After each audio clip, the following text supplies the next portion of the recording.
Good morning, Year 4. Welcome to our final lesson in our week of English learning about imaginary weather. I've been hearing from your teachers that you have created some absolutely fabulous ideas, so that is absolutely wonderful. Well done. And today is the final step, which is to edit and improve our writing, and we're also going to publish it. So let's have a think about those learning verbs, and they're in blue there: edit and improve. Stop the video and just think to yourself for a minute, what does it mean? And why are we going to bother doing this? What's the point? Okay, so hopefully you've realised that edit and improve means for us to change things, move things around, and that's the editing part.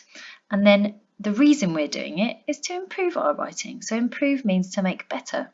So we're not just changing things for the sake of it. We're not saying, oh, I have to change something, so I'm just going to change that. We're looking at it with our author's head on, and we're thinking to ourselves, this is my piece of writing. I am the author. How am I going to make it better?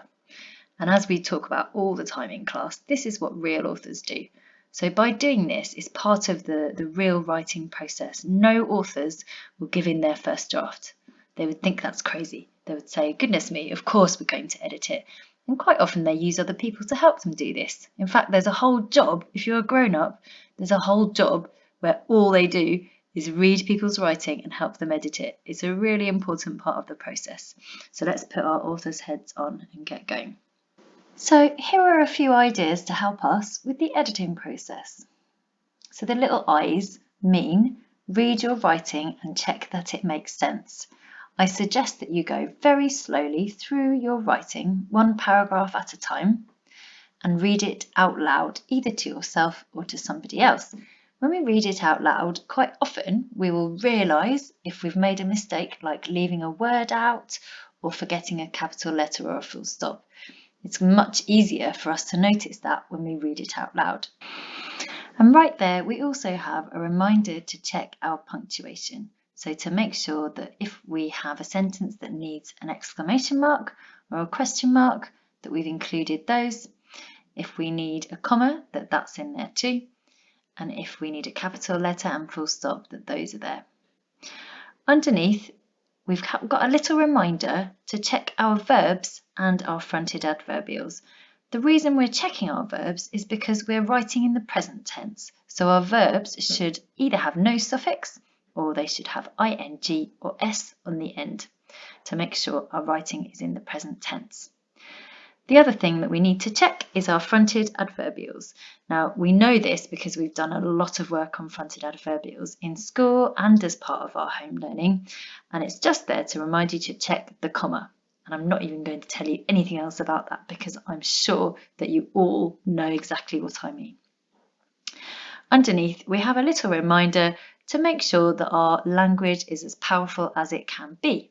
We've done work on that already this week, so hopefully we should be there already, but if not, that's fine. It's another chance to do this as part of the editing process. So you might notice a little sneaky word that you didn't notice before and you think, I could improve that. So anything that could be improved, now is your time. And we're checking that to make sure that our vocabulary is as scientific as possible, even though it's about an imaginary weather. Remember, we're sticking to that technical scientific vocabulary. Okay, so pause the video and edit now. All right, the next step after that is to publish, and this is a really fun part of the process because it's our reward for doing all the hard work of getting our ideas together, thinking about what we're going to write, writing it, editing, and now we can publish, which means to get your coloured paper, your coloured pens, your drawing supplies, anything else you need, arrange your page in the right way and make it look as beautiful as possible.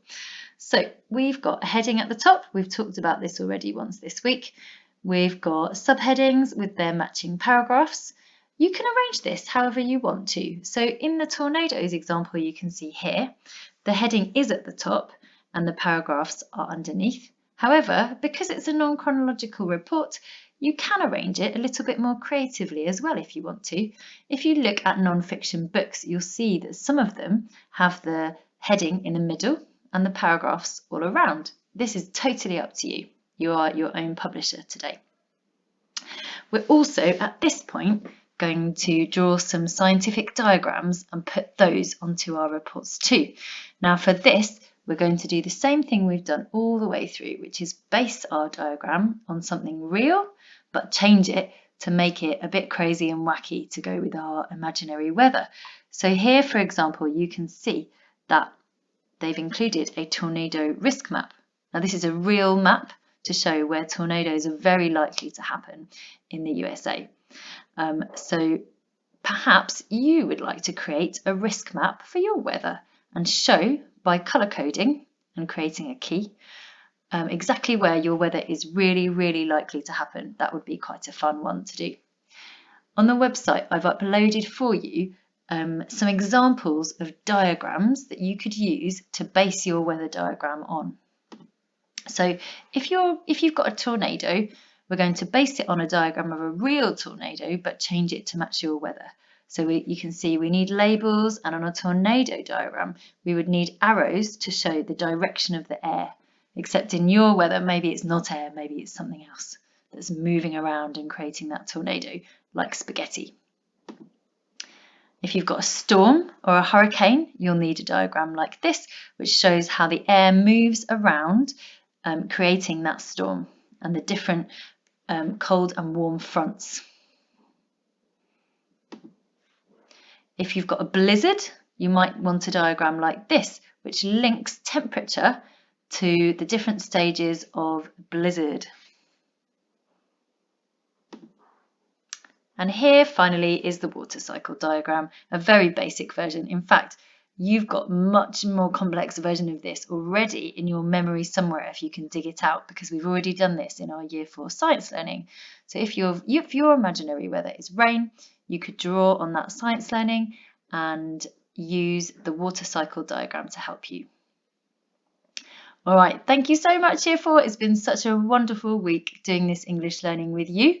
What I would love is if you could take a picture of your finished, published report and email it to your teacher, and then we can put them on the home learning gallery, and we can also share them amongst ourselves. I would really love to see the ideas that you've come up with. I've heard some great things already, and I'd like to see them all. So send them in and show us how creative and imaginative you've been, and yeah, that would be lovely. All right. Thanks very much, Year 4. Goodbye.